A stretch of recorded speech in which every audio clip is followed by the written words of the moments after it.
Discipline is forcing yourself to do what must be done, even when you don't want to. This is the truth most people avoid, but it is the truth that separates success from failure. The title says it clearly, How to Force Yourself to Be Disciplined. Because let's be honest, if you wait until you feel ready, you'll keep waiting forever. If you depend on motivation, you'll always fall short. Discipline is not a choice you make only on good days. It's the decision you make every single day, especially when it feels hardest. Think about it. How many opportunities have you lost because you delayed? How many times has comfort stolen progress from you? This message is not about theory, it's about reality. It's about learning to take control of yourself in the moments when excuses scream the loudest. If you can force yourself into discipline, you can change every area of your life. And that's exactly what you're about to learn. Chapter 1. Face your laziness directly and refuse to negotiate.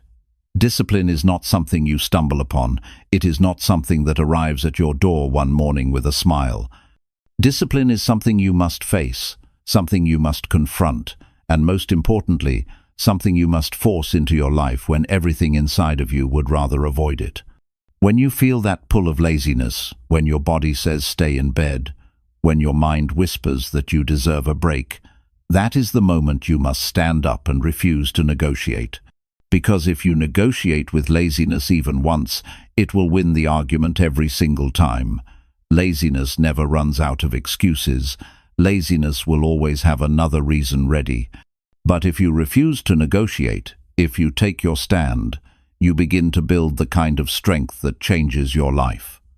Laziness has a way of disguising itself. It does not always arrive as doing nothing. Sometimes it shows up as scrolling endlessly through your phone. Sometimes it comes as eating food you don't need. Sometimes it looks like busy work that keeps you from doing what really matters. That is how it wins. It fools you into believing you are doing enough, when in reality you are avoiding what is difficult.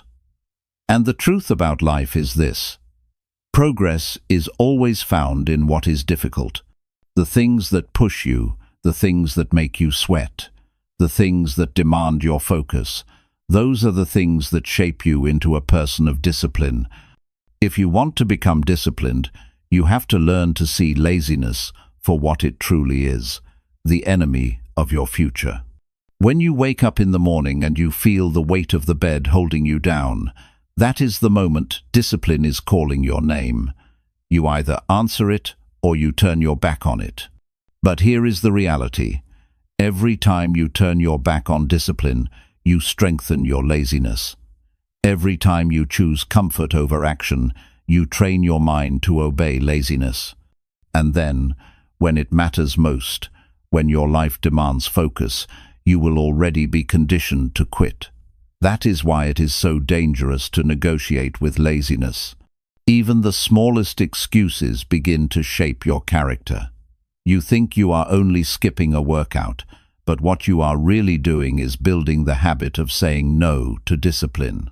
Now ask yourself, how many times have you chosen the easy option over the necessary one? How many times have you said, I will do it tomorrow, only to realize that tomorrow looked exactly like today? That is laziness negotiating with you, and you accepted the deal. But if you truly want to live a better life, you cannot keep signing that contract. You must face laziness directly, look it in the eye, and refuse to make a deal with it. You say no. You take action in that very moment, even if your mind screams otherwise. That is what forces discipline into your system. You see, the reason so many people remain stuck is not because they lack knowledge.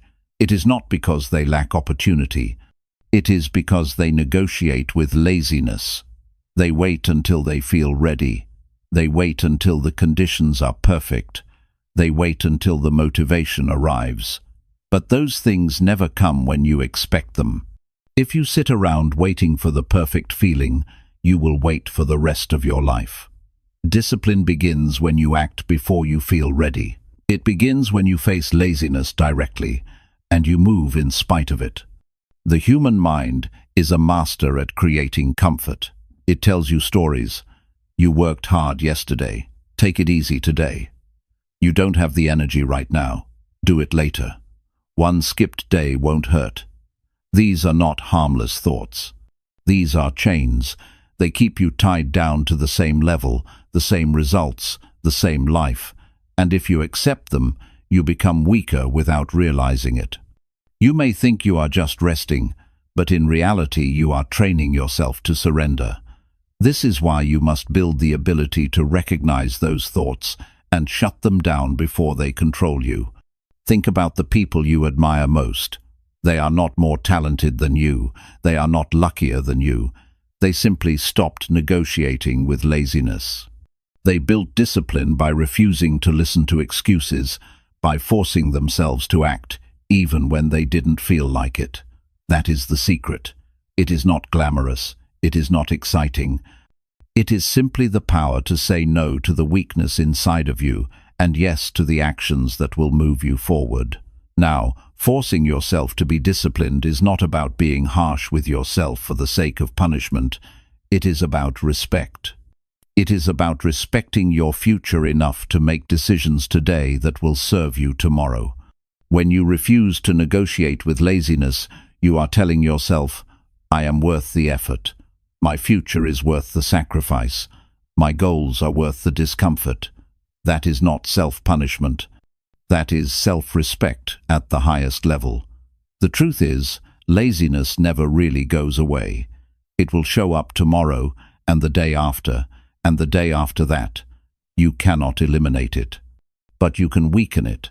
You can strip it of its power by refusing to give in to it. Every time you choose action over excuses, you take a piece of strength back for yourself, and over time, the balance shifts. Laziness becomes weaker. Discipline becomes stronger. Eventually, discipline becomes who you are, not just something you do, but that transformation begins with a single moment. The moment you stop negotiating. It will not feel easy at first. Your body will fight you. Your mind will argue with you. You will hear every reason to delay. But you must train yourself to recognize that this is the exact moment discipline is built. Not when it is easy, not when it is convenient, only when it is hard, only when you don't feel like it. That is where strength is born. That is where a disciplined life begins. Ask yourself right now, what have you been putting off? What area of your life have you allowed laziness to win? Maybe it is your health. Maybe it is your studies. Maybe it is your career. Whatever it is, understand this. The longer you negotiate with laziness, the more you lose time. And time is not coming back.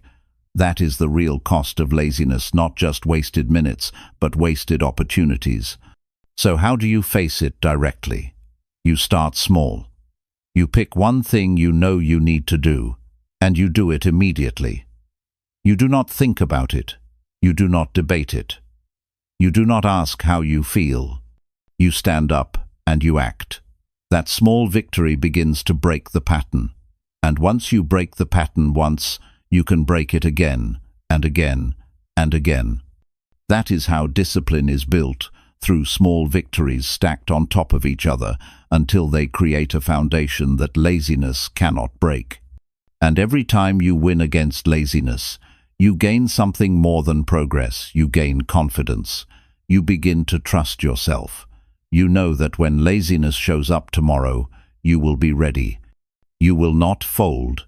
You will not bargain. You will act. That trust is priceless.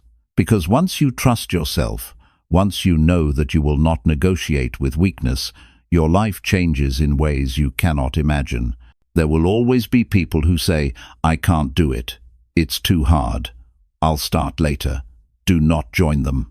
They are waiting for a moment that will never come. Instead, become the person who says, I will do it now. I will act, even when I don't feel like it. I will not negotiate. That person builds a life of freedom, success, and growth. And that person can be you. So remember this. The next time laziness calls, do not answer. The next time it whispers, shut it down. The next time it offers comfort, refuse the deal. Stand firm. Take action.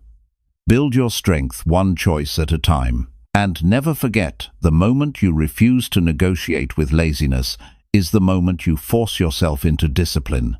And discipline is the path that changes everything. Chapter 2. Take small actions immediately to train instant response. Discipline is not something you build in giant leaps. It is not something that appears one day after a sudden decision. It is created in small actions taken at the exact moment they are needed. Every time you delay, every time you wait, you weaken the ability to respond.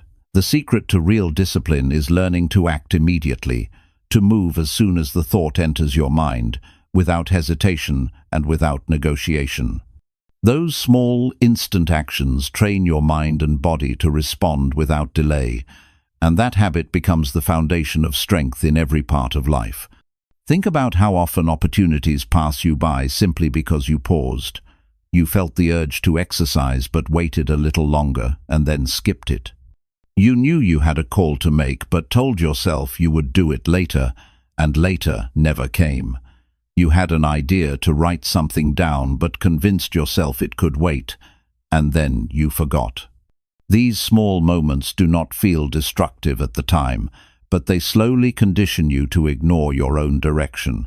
They teach your mind that hesitation is acceptable, and the more you accept hesitation, the weaker your discipline becomes.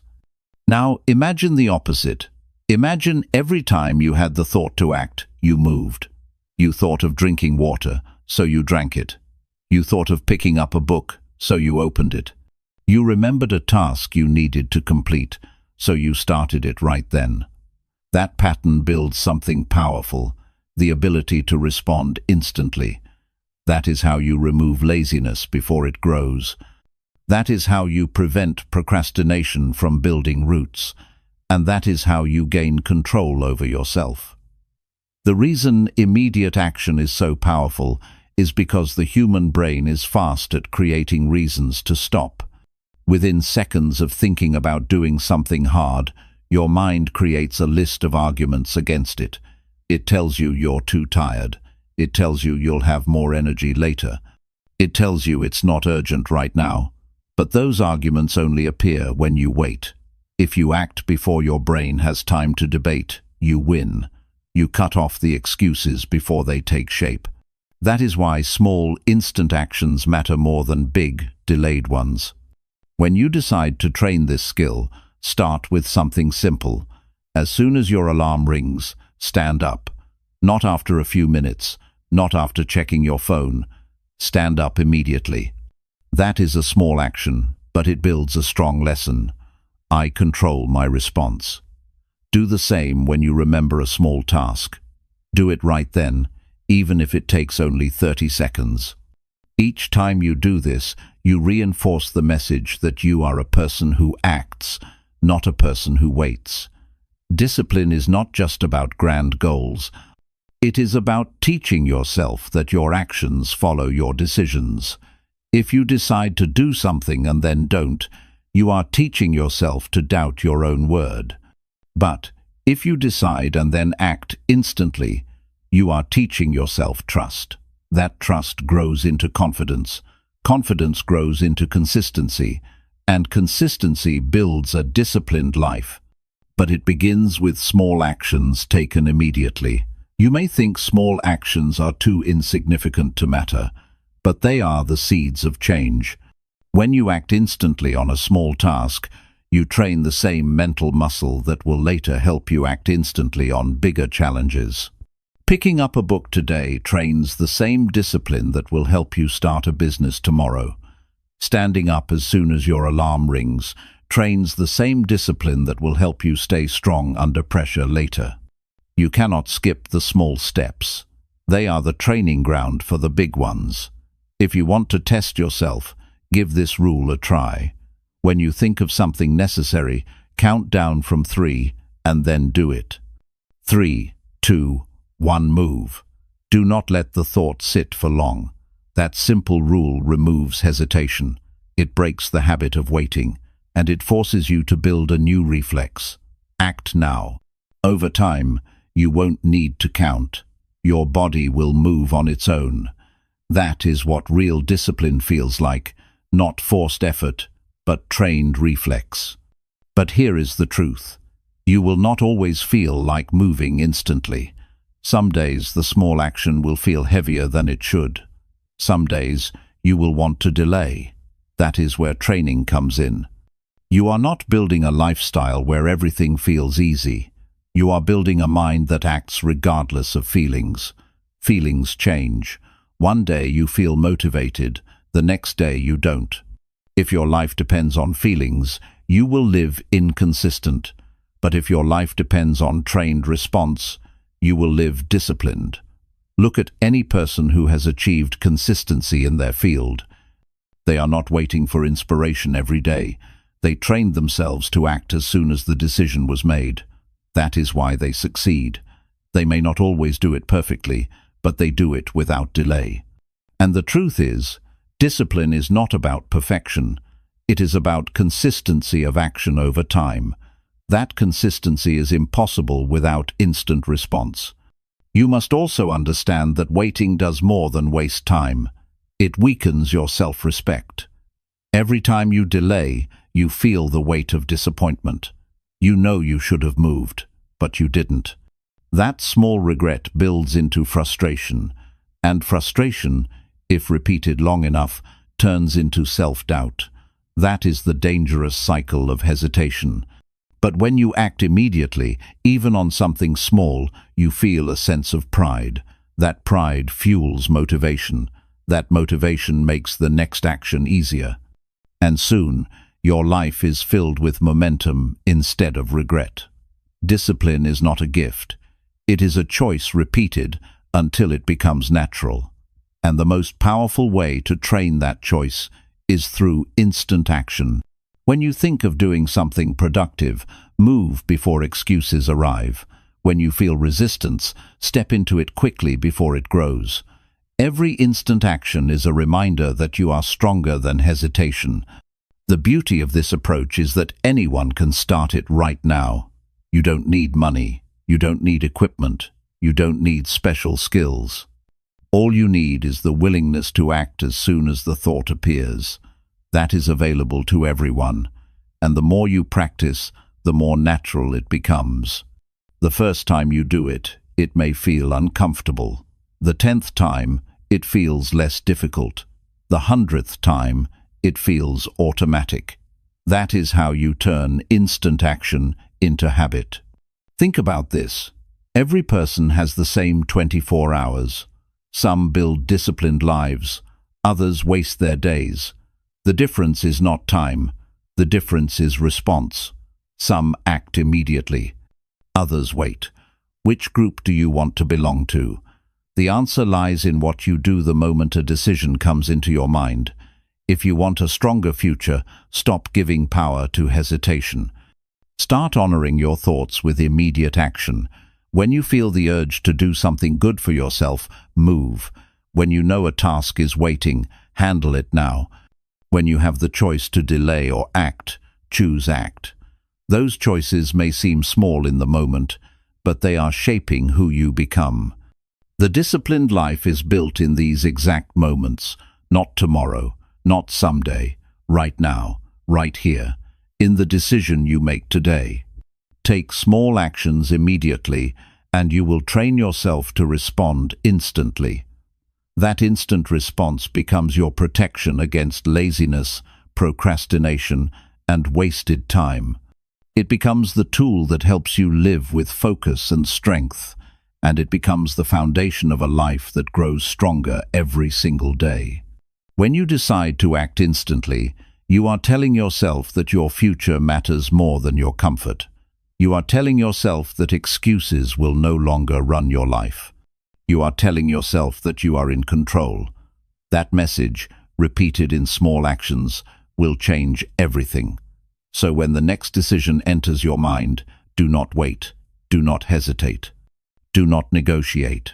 Act, move, respond, because the life you want is waiting, but only for the person who learns to act without delay. Chapter 3. Control your thoughts before they control your decisions. The greatest battles of discipline are not fought outside but inside the human mind. Every action you take begins first as a thought, and every decision you make is shaped by the direction of your thinking. If you do not learn to control what goes on in your head, then your life will always be led by impulses, emotions, and distortions. But when you gain control over your thoughts, you put yourself in the position to make stronger, clearer, and wiser choices. Discipline becomes possible only when you understand how powerful your thinking truly is. Most people underestimate how much their thoughts influence their lives. They believe that actions are separate from thinking. But in reality, action is only the extension of what you allow to stay in your mind. Think about it. The person who repeatedly tells themselves they will never improve eventually stops trying. The person who constantly thinks they will fail does not even begin. Thoughts are not harmless. They are the seeds of every decision, and every decision builds your future. This is why controlling your thoughts is the most important foundation for discipline. When you are not aware of what you think, your mind becomes a playground for negativity. One negative thought leads to another, and soon you are filled with hesitation, fear, or excuses. You say to yourself that you are too tired, that you are not capable, or that it is not worth the effort. If you allow these thoughts to sit in your mind, they will shape your actions. You may not notice it at first, but slowly you begin to avoid what is hard.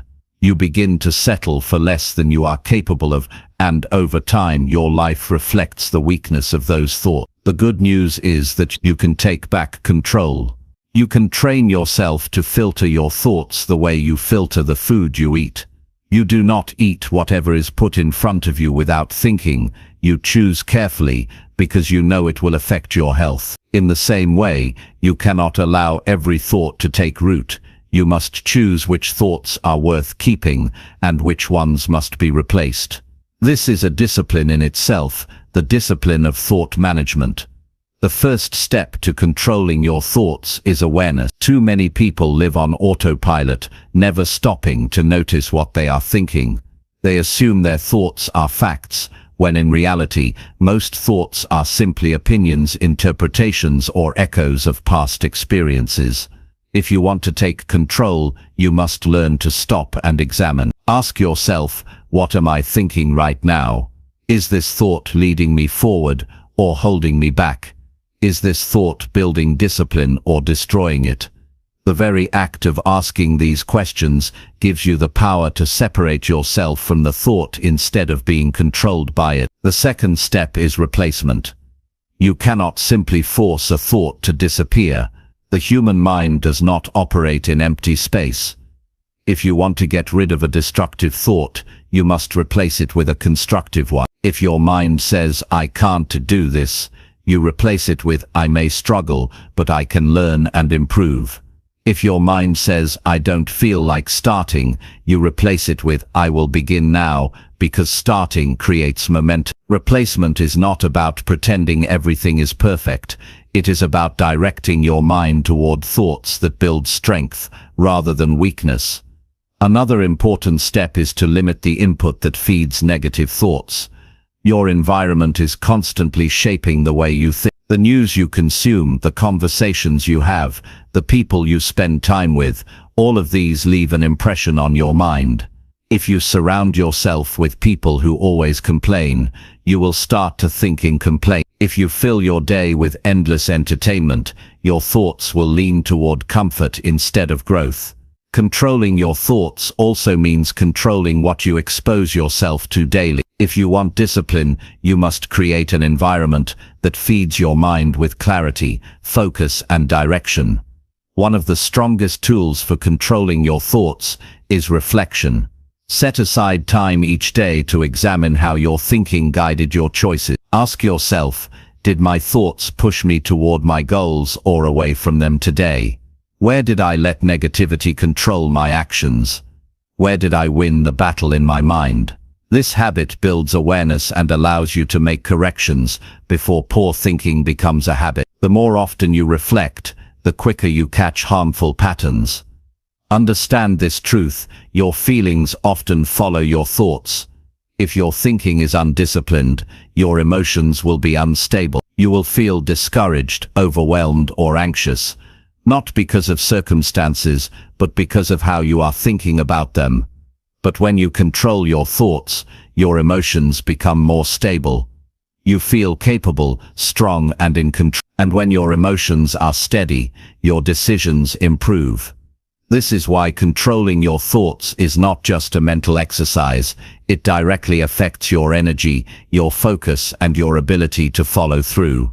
You must also learn to challenge irrational thought. Many times your mind will exaggerate reality.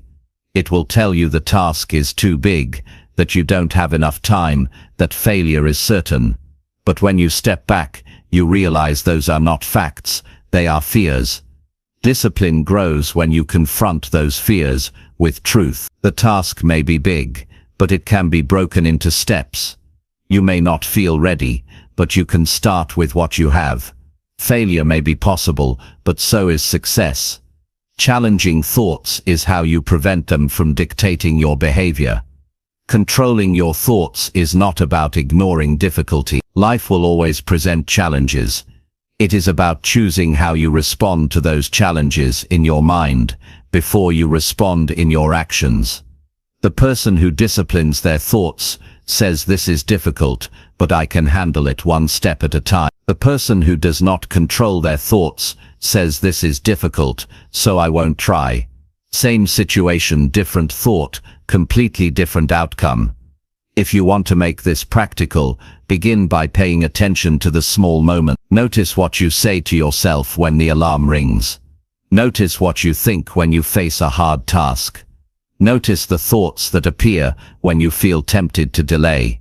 Then begin the practice of replacing them instantly. Instead of 5 more minutes of sleep, say, "Getting up now strengthens me."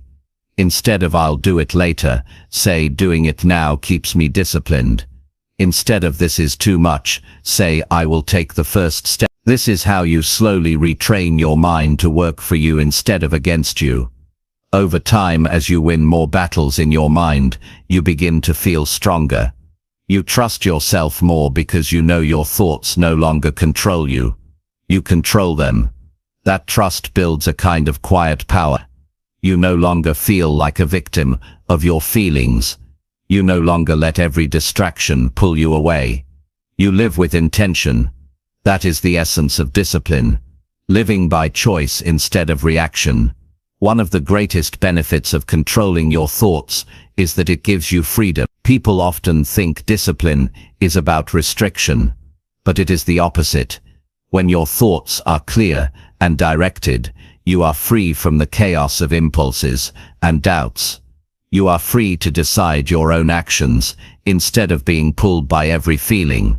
That freedom gives you strength, it gives you peace, and it gives you the ability to move forward consistently, even when life is difficult. The difference between those who stay stuck and those who grow is simple. The ones who stay stuck never take control of their thinking. They let their thoughts run wild, and those thoughts lead them into poor decisions, wasted time, and regret.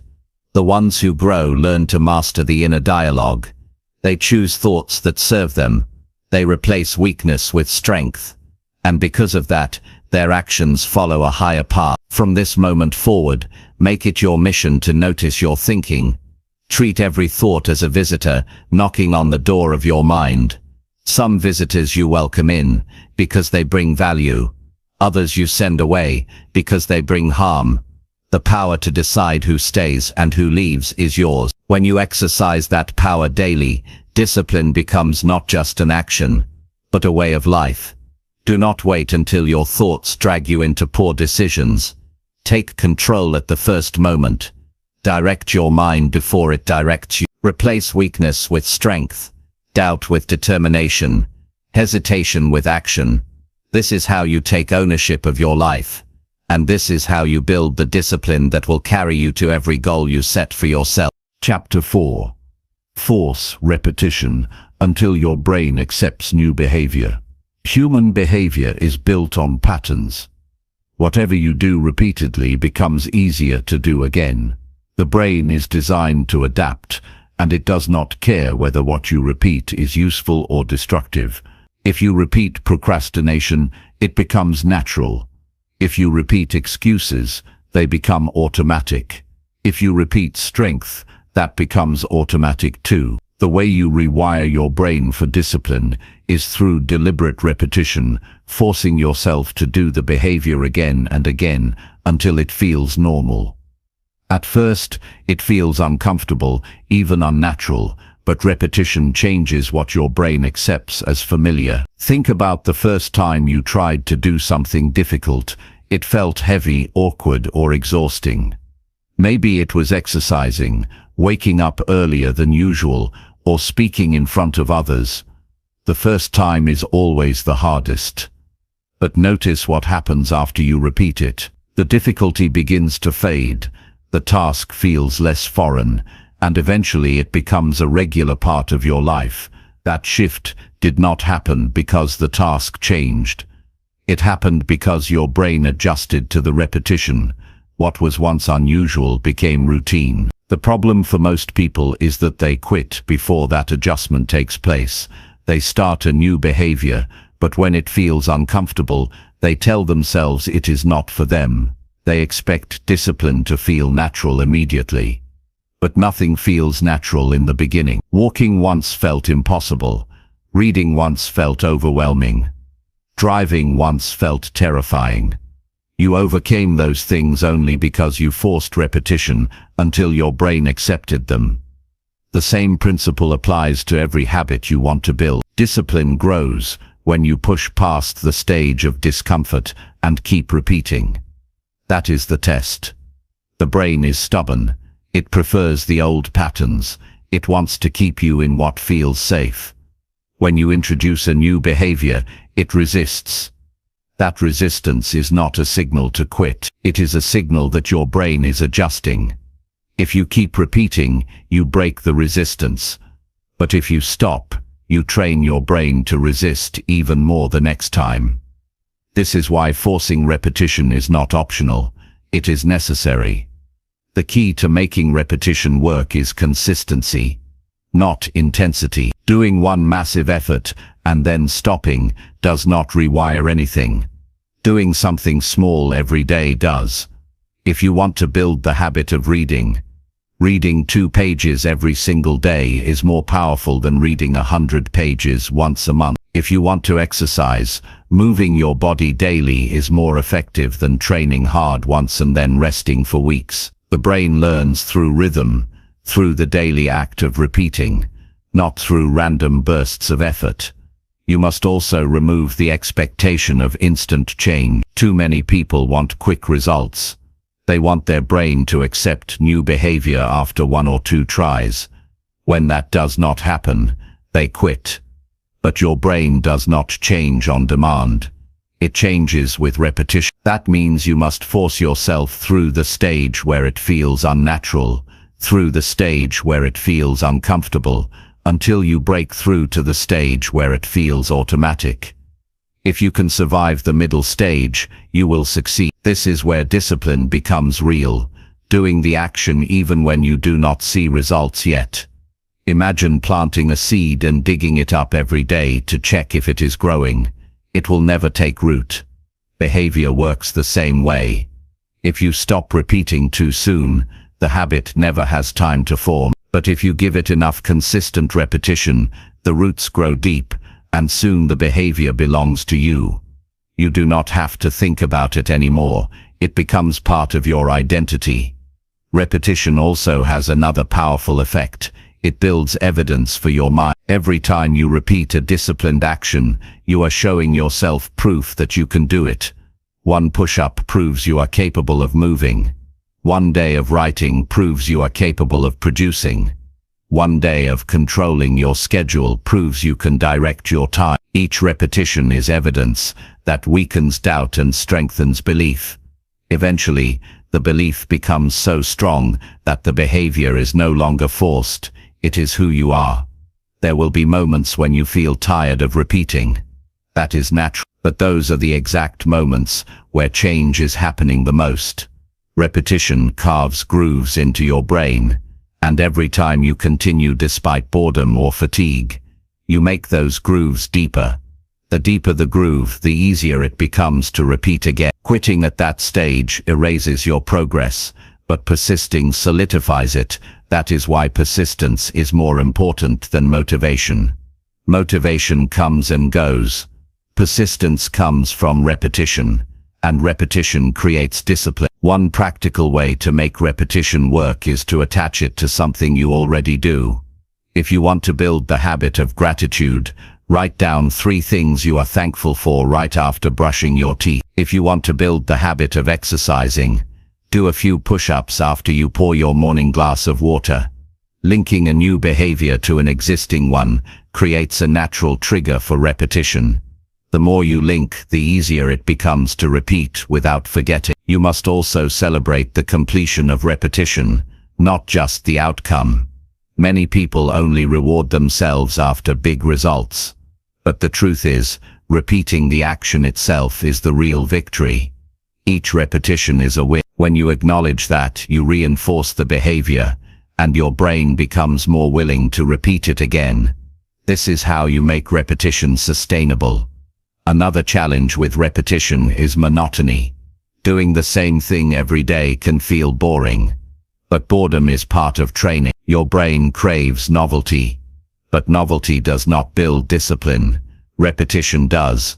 You must be willing to endure the plain days, the days where it feels uneventful, because those days are the ones that change you. When you learn to stay consistent without needing excitement, you prove to yourself that you are serious.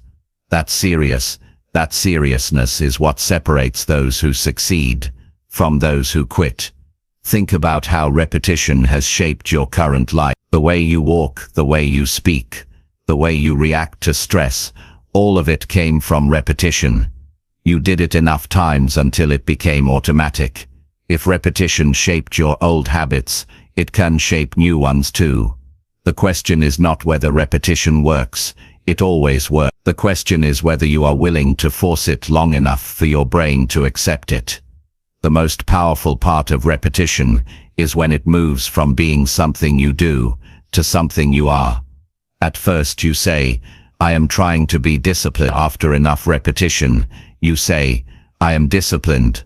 That shift is not in words, it is in identity. You no longer have to remind yourself every day. You simply live it. But the only way to reach that stage is through forced, consistent repetition. If you want to test yourself, choose one small behavior and commit to repeating it daily for the next 30 days. Do not miss a single day. It could be writing 1 paragraph, drinking more water, or turning off your phone before bed. Force yourself through the discomfort, through the boredom, through the resistance. Watch what happens. By the end of 30 days, your brain will start to accept it as normal. Extend it to 60 days, and it becomes harder not to do it than to do it. That is the power of repetition. You shift the default of your brain. The reason most people never change is not because they lack ability, but because they lack patience with repetition. They underestimate how long it takes for the brain to adapt. They want shortcuts. But the truth is, repetition is the shortcut. It feels slow, but it is the fastest path to change, because once your brain accepts a new behavior, you no longer fight against yourself. You move forward naturally, without constant struggle. That is real freedom. Discipline is not a mystery. It is simply the result of forcing repetition until your brain surrenders to the new pattern. At first, you carry the habit, then the habit carries you. And when that happens, you no longer depend on willpower every day. You depend on who you have become. That transformation is available to anyone willing to repeat long enough. So do not quit at the stage where it feels unnatural. Do not give up when it feels boring. Do not stop when results are not immediate. Keep repeat. Force the behavior again and again, until it feels like part of your identity. That is how discipline is created. That is how lives are changed. And that is the path waiting for anyone who chooses to repeat, until the brain accepts the new way of living. Chapter 5. Replace negative self-talk with strict self-direction. The way you talk to yourself is the most powerful influence on how disciplined you become. Every word you repeat in your mind either strengthens you or weakens you. If the voice inside you is full of doubt, excuses, and fear, then your actions will follow that pattern. You cannot live a disciplined life if you let negative self-talk control your decisions. Discipline begins with learning to replace destructive language in your head with strict self-direction. You must speak to yourself like a leader who gives orders, not like a critic who tears you down. Negative self-talk often comes quietly. It tells you that you are not ready. It reminds you of past failures. It whispers that the effort is too much. Most people allow those thoughts to become permanent companions, not realizing that every time they agree with them, they are shaping their future. If you keep telling yourself you are weak, you will live weak. If you keep telling yourself you cannot change, you will not change. The mind follows the words it hears most often, especially when those words come from your own mouth. Strict self-direction is the antidote. It is the decision to take full control of your inner dialogue. Instead of allowing your thoughts to drift aimlessly, you give them commands. Instead of telling yourself you cannot, you direct yourself to act. Instead of entertaining doubt, you state with clarity what must be done. Strict self-direction is not about pretending everything is easy. It is about refusing to allow weakness in your language. Your words must reflect the standards you want to live by. The reason strict self-direction works is because the human brain responds to clarity. Vague thoughts create hesitation. Clear commands create action. If you tell yourself, maybe I should do this, your body hesitates. If you tell yourself, I must do this now, your body follows. The tone you use with yourself matters. Speak in a commanding voice, not a questioning one. Discipline thrives on direction, and you are the one responsible for giving that direction. When you notice negative self-talk, the first step is recognition. Too many people live unaware of the destructive language in their minds. They repeat the same phrases daily. I am too tired. I am not smart enough. I will never succeed. These phrases become so common they feel normal, but once you learn to notice them, you realize they are not harmless. They are shaping your discipline. Recognition allows you to interrupt the cycle. When you catch yourself saying something weak, you stop it. You refuse to entertain it further. The second step is immediate replacement. Do not leave the space empty, because negative talk will always try to return. Replace it with strict direction. If you say, I cannot do this, replace it with, I will complete one step right now. If you say, I feel too lazy, replace it with, I will stand up and move immediately. Replacement turns destructive energy into constructive action. Over time, your brain begins to accept the new commands as the standard. Another key to replacing negative talk is precision. Do not give yourself vague encouragement. Do not simply say, I can do it. That is too broad. Instead, give yourself exact direction. Write one page now. Turn off the phone and focus. Start walking for 10 minutes. Precision eliminates the room for excuses. Negative talk thrives on vagueness. Strict direction kills it with clarity. You must also understand that strict self-direction requires firmness. You cannot give yourself soft orders and expect strong results. When your mind says, I don't feel like it, you must respond with authority. Do it now. That tone matters. You are not negotiating with yourself. You are leading yourself. Just as a coach directs an athlete with firm words, you must direct yourself with the same seriousness. If you treat your own words lightly, your actions will be light. If you treat them with seriousness, your actions will follow with strength. Self-discipline grows as you strengthen this inner dialogue. At first, you may feel resistance. The negative voice may push back. It will argue with you, reminding you of every past failure. But the more often you replace it, the weaker it becomes. The voice of strict direction grows louder, and soon it becomes the dominant one. You begin to trust your own words, because they no longer carry excuses, they carry authority. That trust is what builds confidence. It is also important to realize that negative self-talk does not always sound harsh.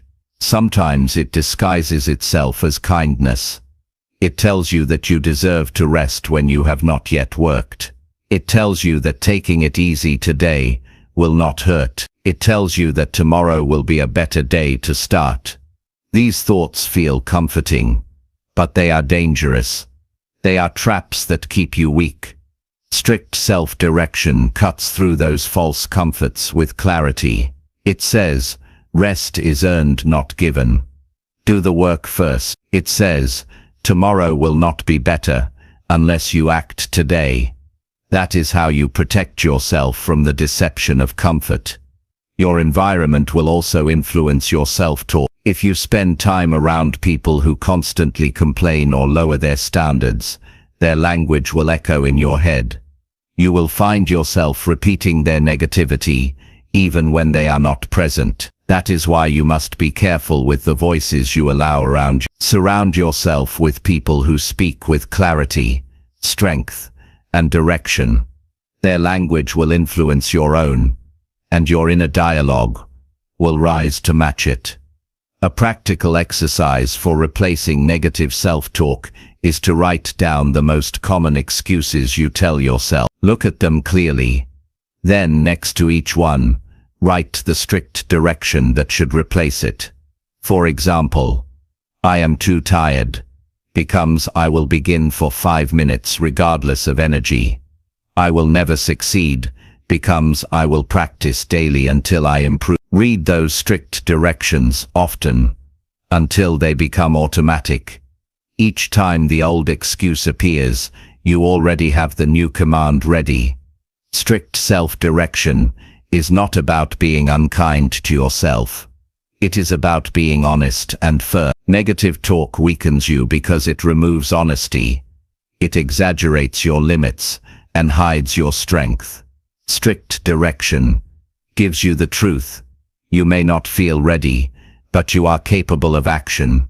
You may not see results yet, but repetition will bring them. You may not be comfortable, but you are strong enough to continue. That honesty may feel harder to hear, but it builds the foundation for discipline. The ultimate goal is to create a voice inside you that you trust completely. A voice that does not give excuses, does not waste time, does not lower standards. A voice that gives clear, firm direction and expects obedience. When you build that voice, you no longer have to rely on temporary bursts of motivation.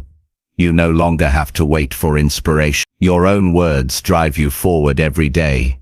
That is when discipline becomes a natural part of your life. Over time you will notice the shift.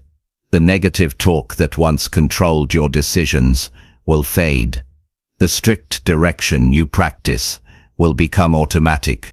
You will wake up and hear yourself saying, "Stand up now." You will face a task and hear yourself say, "Start immediately." You will feel resistance and hear yourself say, "Do not stop until it is finished." That inner dialogue will guide you with power. It will feel like having a strong leader inside you, and that leader will always push you toward growth. Every disciplined person you admire has built this skill. They did not silence negativity by accident. They replaced it with strict direction, daily until it became second nature, and you can do the same. It requires awareness, replacement, precision, and firmness. It requires daily practice. But once you build it, you will never again be at the mercy of destructive self-talk. You will live with clarity, and your discipline will carry you forward regardless of how you feel. From this day forward, decide that your inner dialogue will serve you, not harm you. Stop giving space to negative self-talk. Replace every weakness with a command. Speak to yourself as a leader, not as a victim. Direct yourself firmly toward action, and never forget, the words you repeat to yourself each day are shaping the discipline that defines your future. Chapter 6. Use pressure to act when comfort pulls you back. Comfort is one of the greatest enemies of discipline. It feels safe, it feels pleasant, it feels familiar, but if you give in to it too often, it slowly pulls you away from progress. Comfort whispers that you can take it easy, that you can delay the hard task, that you can relax just a little longer. At first, it seems harmless, but over time, comfort weakens your drive and lowers your standards. The only way to break its grip is to use pressure, to create conditions that demand action when your body and mind would rather stay idle.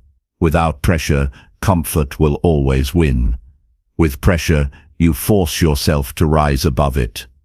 Pressure is not your enemy. In fact, pressure is often the tool that pulls out your best. Think about deadlines. How many times have you delayed until the very last moment, and then suddenly you produced more in a few hours than you had in weeks? That is not because you lacked ability earlier. It is because the pressure forced you to act. The problem is that most people wait for external pressure, deadlines, emergencies, or consequences before they move. Discipline grows when you learn to apply pressure on yourself before life does it for you. The truth is, comfort has no urgency. It convinces you that tomorrow is just as good as today. It convinces you that nothing terrible will happen if you delay. That is how it keeps you stuck. Pressure creates urgency. Pressure tells you the time is now, not later. When you use pressure correctly, you leave no room for comfort to slow you down. You create a system where action is not optional, where movement is the only choice. One way to create pressure is through accountability. When you tell someone about your commitment, when you make your goals visible, you introduce a kind of weight that pushes you forward. If you promise yourself you will exercise but tell no one, comfort may talk you out of it. But if you tell a friend, if you share it publicly, you feel pressure to follow through. That pressure removes the option of slipping back into comfort. It gives you an extra reason to act. Another way to create pressure is through deadlines. A goal without a deadline is just a wish. If you say you will get something done someday, comfort will stretch that day into months or years. But if you give yourself a firm date, you create pressure that demands focus. Even better, shorten your deadlines. Challenge yourself to act sooner than feels comfortable. That urgency forces you to cut distractions and prioritize what matters most. Without deadlines, comfort will always stretch your timeline. With deadlines, you compress time and accelerate growth. You can also use financial pressure to strengthen discipline. Invest in something that requires you to commit. Pay for the class, buy the equipment, put money on the line. When you invest, you create pressure to use what you paid for. Many people waste opportunities because they never attach value to their commitment. When there is nothing to lose, comfort takes over. When you have something at stake, you are far less likely to delay. Pressure also comes from raising your standards. When you accept mediocrity, comfort wins easily. But when you raise the bar, when you demand more from yourself, you introduce the pressure to perform at a higher level. This pressure is not about perfection. It is about refusing to settle. It is about refusing to let comfort dictate your effort. High standards create the kind of pressure that pushes you to act with seriousness, even when you do not feel like it. Another powerful way to use pressure is to visualize the cost of comfort. Ask yourself, what will my life look like if I continue choosing ease over effort? Picture the wasted time, the lost opportunities, the regret that builds over years. That vision creates emotional pressure. It reminds you that every choice has a consequence. When you see clearly what comfort will steal from you, you feel urgency to move now. That inner pressure drives action stronger than motivation ever could. Pressure is not about stress for the sake of stress. It is about building conditions where discipline becomes the natural response. Comfort will always try to slow you down, but pressure creates a force stronger than comfort. It directs you to act before you are tempted to delay. It tells you there is no later, only now. That habit of creating pressure builds resilience. It trains your mind to act even when comfort pulls hard. You must also learn to use pressure in moments of weakness. When you feel yourself drifting toward comfort, stop and give yourself a strict command. Speak with authority. Do it now, no delay. The firmness of those words creates instant pressure. It leaves no space for negotiation. That pressure pushes you forward in the exact moment you are most vulnerable to comfort. Without that firmness, you slip back into delay. With it, you build a record of victories against comfort. One overlooked form of pressure is responsibility. When others depend on you, you cannot afford to choose comfort. Responsibility forces you to rise. Think about parents who sacrifice for their children, workers who push through exhaustion to provide, leaders who carry the weight of their team. They act not because they always feel motivated, but because responsibility creates pressure that leaves no room for laziness. You can use this principle in your own life by taking on commitments that require your discipline. When someone else relies on you, comfort becomes a weaker option. It is important to understand that comfort will never disappear. It will always invite you to rest longer, to relax sooner, to wait a little more. You cannot eliminate that pull, but you can overpower it with pressure. Comfort is gentle, pressure is firm. Comfort whispers, pressure demands. The one you choose to listen to determines the direction of your life. If you want to test yourself, put deliberate pressure on your day. Give yourself strict timelines. Remove the easy options. Announce your commitments to others. Place yourself in environments where excuses are not possible. Each time you do this, you strengthen the muscle of discipline. You train yourself to act under pressure instead of shrinking under it. Over time, pressure stops feeling like stress. It feels like structure. It feels like the system that keeps you strong when comfort tries to weaken you. Remember, some of your greatest achievements will come when you place yourself under conditions that leave no choice but action. Comfort cannot exist where pressure is present. If you rely on comfort, your life will shrink. If you rely on pressure, your life will expand. You will grow stronger, more reliable, and more disciplined with every decision. From this moment on, stop waiting for external forces to pressure you. Create that pressure yourself. Decide on strict deadlines. Announce your commitments. Attach value to your action. Demand more from yourself than you currently accept. Use responsibility to keep yourself accountable. Remind yourself of the cost of staying comfortable. Each of these creates pressure that forces action. And when comfort calls you back, when it tells you to delay, when it tempts you with ease, answer it with pressure. Tell yourself, firmly, that action is required now. Move without hesitation. Choose progress over ease. That repeated decision builds the life of discipline you want. It is not easy, but it is possible. And every time you use pressure to defeat comfort, you prove to yourself that you are capable of far more than you think. Chapter 7. Build mental toughness by choosing effort over relief. Mental toughness is the ability to keep moving forward when every part of you wants to stop. It is the strength to stay with the effort instead of escaping into comfort. Life constantly presents you with two choices: choose effort and grow stronger, or choose relief and stay weak.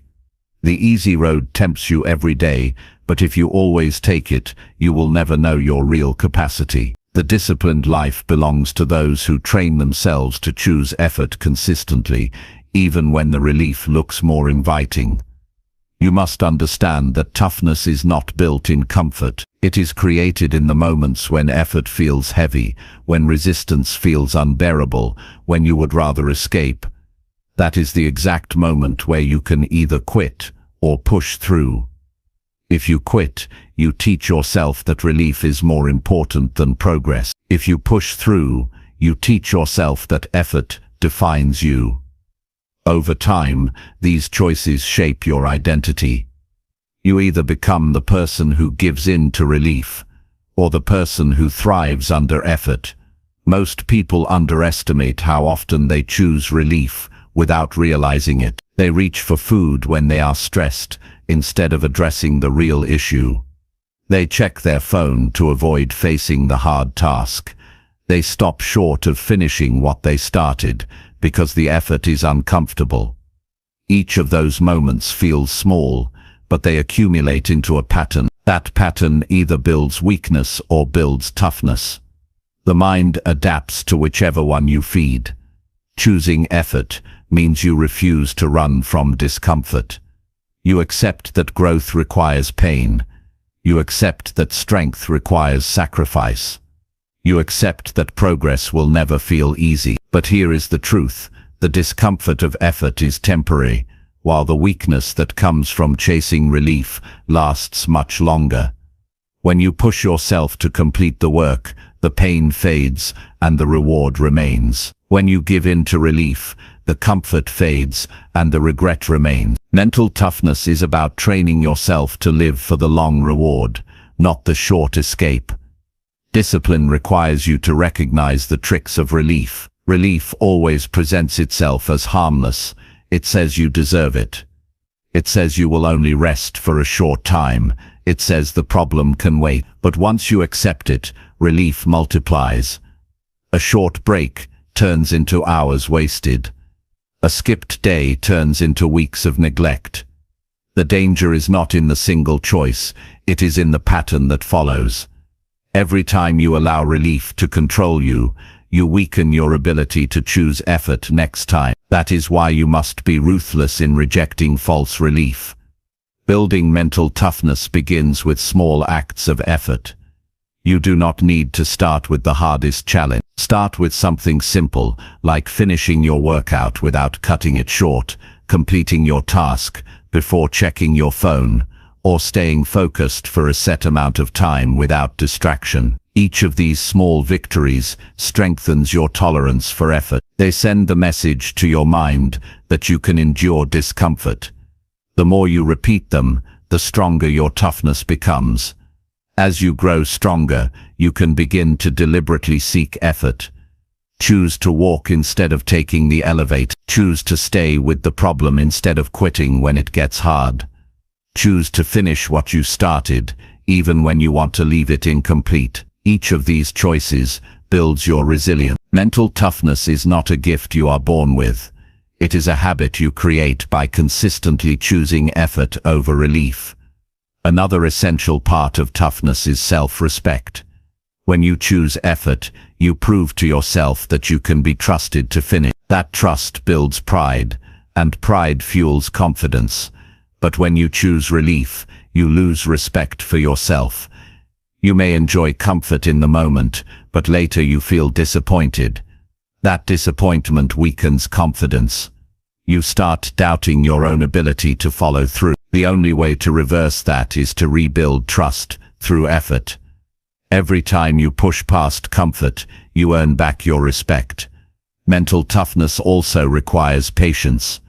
Relief always looks attractive because it offers immediate comfort. Effort demands time before results appear. You may work for weeks or months before seeing significant change. This is where many people quit. They cannot handle the gap between effort and reward. But the disciplined person accepts that patience is part of the process. They understand that every day of effort is a brick in the foundation. They trust that the reward will come if they keep stacking those bricks. That trust is what allows them to keep choosing effort even when relief is calling loudly. One practical way to build toughness is to set rules for yourself that you do not break. For example, you decide that you will not go to sleep until you complete your daily target. You decide that you will not stop halfway once you begin. These rules act as anchors. When relief tempts you, the rules remind you of the standard you live by. Strict personal rules create the kind of pressure that keeps you aligned with effort. Without them, it is too easy to drift into excuses. You must also remember that effort feels different once you get started. The hardest part is the beginning. The first few minutes of pushing yourself always feel heavier than the rest. That is where most people surrender. But if you force yourself past that beginning, the body and mind adjust, and the effort becomes manageable. The key is to push through that initial resistance without giving in to relief.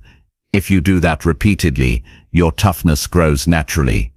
Discipline also grows when you stop seeing effort as punishment and start seeing it as training. Effort is not a punishment for weakness, it is the path to strength. Every difficult task is a workout for your mind. Every uncomfortable moment is practice for resilience.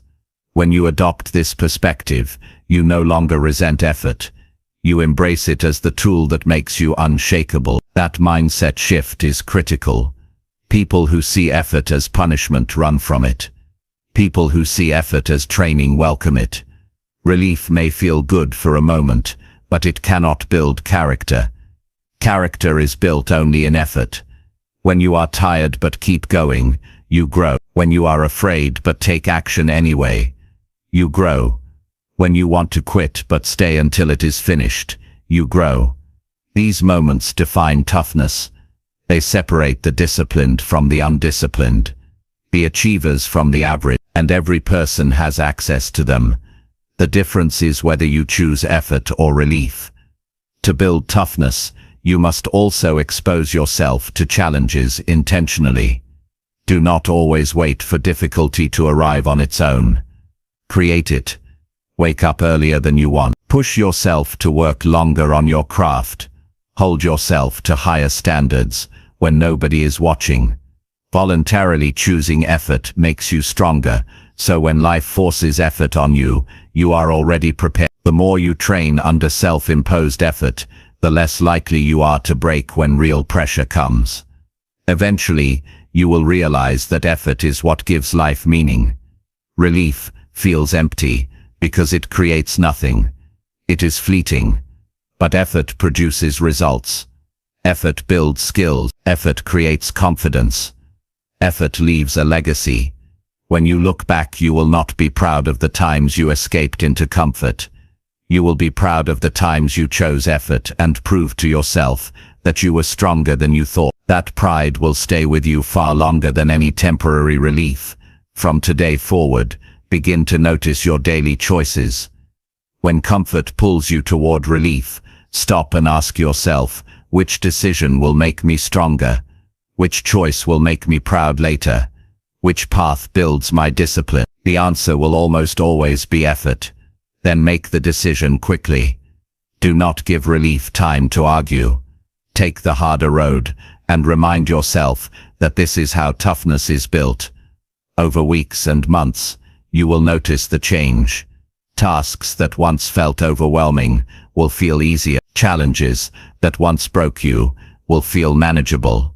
You will begin to carry yourself with quiet confidence, knowing that you can rely on your own strength. That transformation will not come from reading or wishing. It will come from repeatedly choosing effort when relief was calling. This is the law of mental toughness. Every time you choose effort over relief, you grow stronger. Every time you choose relief over effort, you grow weaker. The decision belongs to you, and when you consistently choose effort, discipline stops being something you struggle for and becomes something you live naturally. Chapter 8. Fight impulses, by reminding yourself of long-term pain. Impulses are quick, sudden urges that pull you toward comfort, distraction, or instant pleasure. They show up without warning, and if you obey them, they lead you away from the path of discipline. You feel the impulse to skip your workout, to eat something unhealthy, to delay the task that demands your attention, or to quit before finishing. In the moment, the impulse feels harmless, even justified. But the truth is, impulses are traps. They offer short relief while creating long-term pain. If you want to force discipline into your life, you must train yourself to fight those urges by reminding yourself of the cost of giving in. Every choice carries a consequence. The problem is that impulses blind you from seeing the long-term effect. They convince you to focus only on now. The sugary food feels good now. The skipped workout feels easier now. The delayed work feels lighter now. But tomorrow you feel weaker. Tomorrow you feel behind. Tomorrow you carry regret. That regret is the pain impulses never show you in advance. The secret to overcoming them is to pause and project yourself into the future, to imagine clearly the pain of what surrendering will cost you. Think about the times you let an impulse control you. How did you feel afterward? Did the comfort last, or did it fade quickly, leaving you with guilt and disappointment? The truth is, the reward of an impulse never lasts as long as the regret. That regret lingers, it grows, it weighs on you over time. When you remind yourself of that truth, you begin to see impulses for what they are, short-term thieves that rob you of long-term strength. Discipline is about training your mind to look beyond the present moment. Anyone can choose what feels good now, but the disciplined person chooses based on the impact tomorrow. This ability is what separates growth from stagnation. If you always chase impulses, you will live in cycles of starting and stopping, motivated one day and defeated the next. But if you fight impulses with the reminder of long-term pain, you begin to break the cycle. You gain control over yourself. One of the strongest tools you can use is visualization. When the impulse comes, do not just think about the comfort it offers. Picture the pain that follows. Picture how you will feel if you give in. Imagine looking in the mirror and seeing no progress because you skipped again.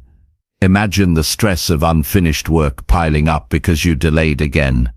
Imagine the opportunities lost because you quit again. Let those images become clear. That emotional reminder of pain will cut through the false pleasure of the impulse. You must also remind yourself that impulses are temporary. They feel strong in the moment, but they pass quickly if you resist. The problem is that most people never learn to wait them out. They feel the urge and immediately obey it. But if you pause, if you remind yourself of the long-term pain and hold the line, the impulse weakens. Each time you resist, you gain more strength. Each time you fight back, you build more confidence. And with practice, impulses lose their power over you. Fighting impulses is also about building awareness. You must learn to notice the situations that trigger them. Maybe it's when you are tired.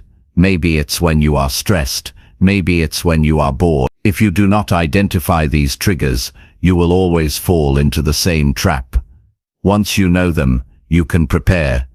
You can decide in advance how you will respond. When the urge appears, you will not be surprised. You will already have the weapon of long-term vision ready. It is also helpful to replace the impulse with a stronger action. If you feel the urge to skip work, start with a small piece of it immediately. If you feel the urge to eat poorly, drink a glass of water first. If you feel the urge to check your phone endlessly, take a short walk instead. Replacement weakens the impulse by redirecting the energy. Over time, your brain learns that when the urge arrives, you do not obey it. You transform it into something useful. The cost of living by impulses is heavy. It may not destroy you in one day, but it chips away at your strength over time. One skipped workout is not the problem, but repeated impulses create a body you no longer respect. One delayed task is not the issue, but repeated impulses create a life full of missed opportunities. Every person who lives with regret today was once someone who gave in to impulses yesterday. That is the reality you must remind yourself of when the urge appears. If you want a disciplined life, you must accept that impulses will never disappear completely. They will always come. The goal is not to eliminate them, but to control them. You win by creating a gap between the urge and the action, by pausing long enough to remind yourself of the pain you are avoiding. That pause is where your power lies. That pause is where you decide whether to live in regret or in discipline. Mental strength grows each time you hold that line. At first, the fight feels exhausting, but the more you practice, the easier it becomes. Soon, fighting impulses is not about struggling every time, it is about recognizing them and dismissing them quickly. You gain a sense of mastery over yourself. You begin to feel proud not just of what you achieve, but of what you no longer surrender to. That pride becomes fuel for even greater discipline. Another strategy is to shift your perspective of pain. Most people run from pain, but discipline is about learning to face it. The pain of effort is temporary. The pain of regret is permanent. When you feel an impulse, ask yourself which pain you are choosing. If you act on the impulse, you are choosing the longer pain. If you resist and face the discomfort now, you are choosing the shorter pain. Discipline is about consistently choosing the pain that serves you, not the one that destroys you. It also helps to remind yourself of the kind of life you want to live. Do you want to be someone who obeys every urge, or someone who controls them? Do you want to look back on your life with pride or with regret? Your impulses will never think about that. They only care about now. But you must care about later. You must live with the bigger picture in mind. That vision is what allows you to resist the temptation of relief in the moment. Over time, your ability to fight impulses becomes one of your greatest strengths. You begin to trust yourself completely. You know that when the urge comes, you will not be a slave to it. You will recognize it, remind yourself of the pain it brings, and make the stronger choice. That trust gives you freedom. It gives you the ability to focus fully on what matters, because you are no longer controlled by urges. Discipline is the art of making decisions based on long-term vision, rather than short-term desire. Impulses will always try to blind you to that vision. They will try to drag you back into immediate comfort. But when you fight them with the reminder of long-term pain, you take away their power. You create space between what you feel and what you choose. That space is where discipline lives. From this moment on, commit to never acting blindly on impulses. When the urge appears, pause. When the temptation calls, think of the pain it creates tomorrow.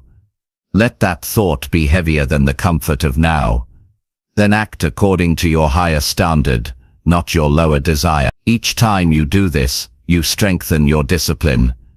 Each time you win, you prove that your future matters more than your impulses.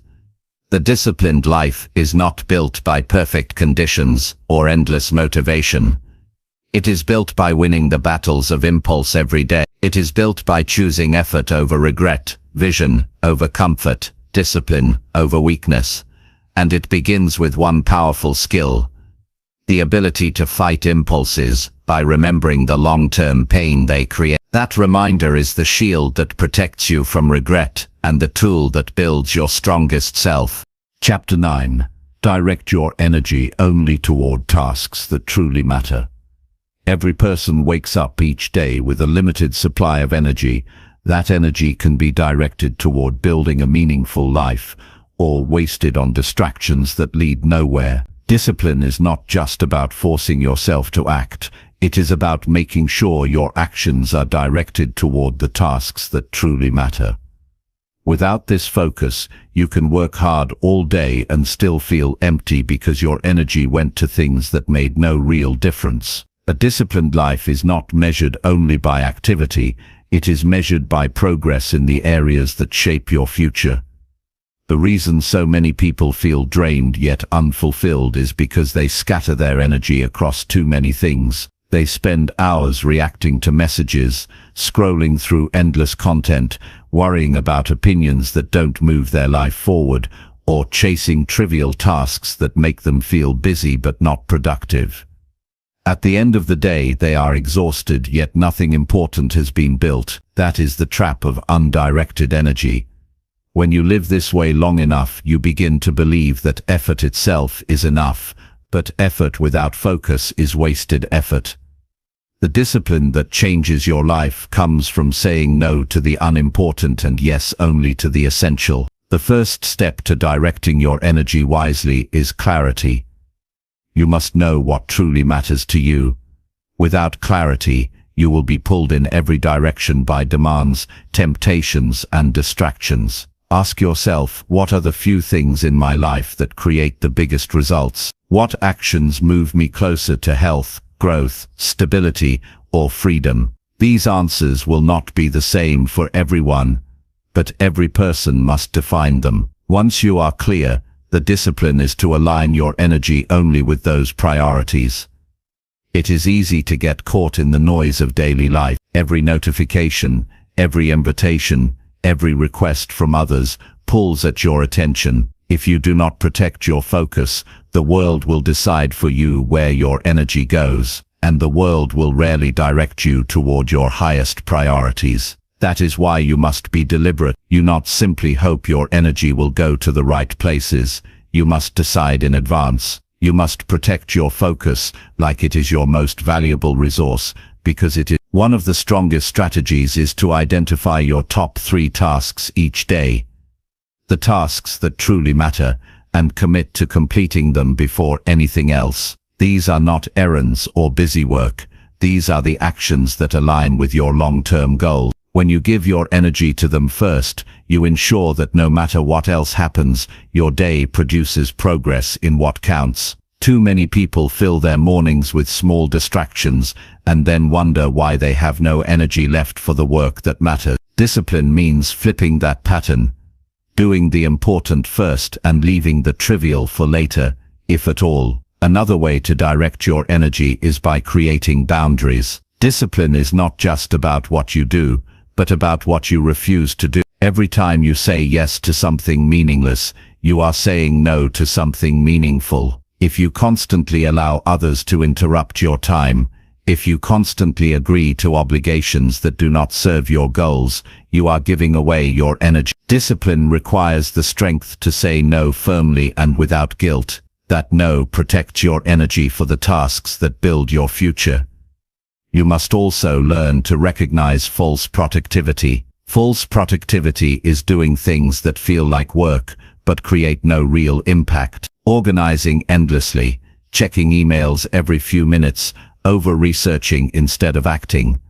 These give the illusion of progress, but waste your limited energy. The disciplined person asks constantly, is this moving me forward? If the answer is no, they redirect immediately. That habit alone separates the truly productive from the perpetually busy. Directing energy is not just about work, it applies to every area of life. If you pour energy into arguments, negativity, or trying to please everyone, you weaken your capacity to grow. If you invest energy in learning, health, meaningful relationships, and building skills, you strengthen your life. The discipline is in choosing where your attention goes, and being ruthless about cutting out what drains you without return. Another critical piece is managing your peak energy. Every person has hours in the day when they are sharpest. For some, it is the morning. For others, later in the day. The disciplined person identifies those hours and reserves them for the most important work. They do not waste their sharpest energy on trivial tasks. They guard that time fiercely. This single decision can transform your productivity, because directing your best energy to your best work multiplies results. It is also vital to track where your energy goes. Most people have no idea how much time they lose to distraction. Hours disappear in entertainment, gossip, or mindless scrolling. and they wonder why nothing changes. When you track your habits honestly, you see clearly the leaks in your discipline. Awareness creates the opportunity to redirect. Each time you catch yourself drifting, you can remind yourself, this is not where my energy belongs. Then you bring it back to the tasks that matter. Directing energy requires courage, because it often means disappointing others. People will always want your attention for things that benefit them, not you. They will not care if it drains your focus. If you do not stand firm, you will constantly give away your energy. Discipline is not about being selfish, it is about being intentional. If you cannot protect your energy, you cannot build the life you want. And when you waste your energy, nobody else pays the price, you do. There is also a deeper reason why directing your energy is essential. Life is short, and every day you spend on meaningless tasks is a day you never get back. The regret of wasted energy is painful. Many people realize too late that they spent years working on things that did not matter, only to find themselves with nothing of value to show. Discipline saves you from that regret. It ensures that your time, effort, and focus are invested in building something lasting. To apply this principle, create a list of your highest priorities, no more than 5. Then compare everything you do against that list. If an action serves one of those priorities, it deserves your energy. If it does not, it must be minimized or eliminated. This is how you cut out the noise and live with direction. The disciplined life is not about doing everything. It is about doing the right things with consistency. Over time, directing your energy becomes a habit. At first, you must remind yourself constantly. You must pause before saying yes. You must resist the temptation to do what feels urgent, but unimportant. But eventually it becomes natural. You instinctively focus on what matters and ignore what doesn't. That habit creates momentum, and with momentum, your progress multiplies. You begin to see results faster, not because you are working harder, but because you are working smarter. The people who achieve the most are not the ones who work the longest hours. They are the ones who direct their energy with precision. They know their priorities and give their best to them. They ignore distractions. They protect their focus. They invest in what creates growth. That is the secret. Not endless effort, but disciplined effort, directed toward meaningful tasks. From this moment on, challenge yourself to notice where your energy goes. Ask yourself often, is this building the life I want? Is this moving me toward my goals? Or is it draining me? Then make the disciplined choice. Direct your energy only toward the tasks that truly matter. Cut out what is meaningless. Protect your focus, and watch how your life begins to transform when every ounce of energy fuels progress instead of being wasted on distraction. Chapter 10. Condition your mind to act without waiting for motivation. Motivation is a feeling, and feelings are unreliable. They come and go without warning. One day you feel unstoppable, the next day you can hardly get yourself to move. If you build your life on waiting for motivation, you will never be consistent. You will only act when conditions feel good, and you will fall back the moment they don't. Discipline requires something stronger than motivation. It requires conditioning your mind to act regardless of how you feel. This conditioning is what separates people who dream from people who achieve. The truth is that action does not depend on motivation. Action creates its own energy. Many people get this backwards. They sit and wait for the right emotion to appear before they begin. They think they need inspiration before they can start the project, go to the gym, or change their habits.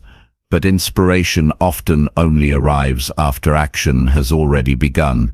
The very act of moving generates the momentum that feelings cannot. If you only move when you feel motivated, you will waste countless opportunities. If you train yourself to move without it, you will create results every day. Conditioning your mind to act means removing choice from the equation. When you decide that something must be done, you no longer wait to see if you feel like it. You act because it is required, just as a soldier does not decide whether to train. Just as a pilot does not decide whether to check the aircraft, you build rules for yourself that do not depend on moods. Those rules condition you to follow through whether you feel excited or tired, inspired or bored. You move because you trained your mind to obey the decision, not the feeling. One of the most effective ways to build this conditioning is to create non-negotiables. These are commitments you do every day, no matter what. It could be writing a certain number of words, exercising for a set time, or dedicating part of the day to focused work. The point is that they happen without discussion. By repeating them daily, your brain learns that they are automatic. You no longer sit in the morning debating with yourself. The habit takes over. That is conditioning. This practice begins small. Do not overwhelm yourself by trying to change everything at once. Pick one area where you will remove the need for motivation. Commit to it daily. At first you will resist. Your mind will scream for comfort, but each time you act anyway, you weaken the hold of laziness and strengthen the habit of discipline. Over time, the resistance fades. What once felt forced becomes natural. The more you repeat it, the more conditioned your mind becomes. Another important piece of conditioning is to shorten the gap between decision and action.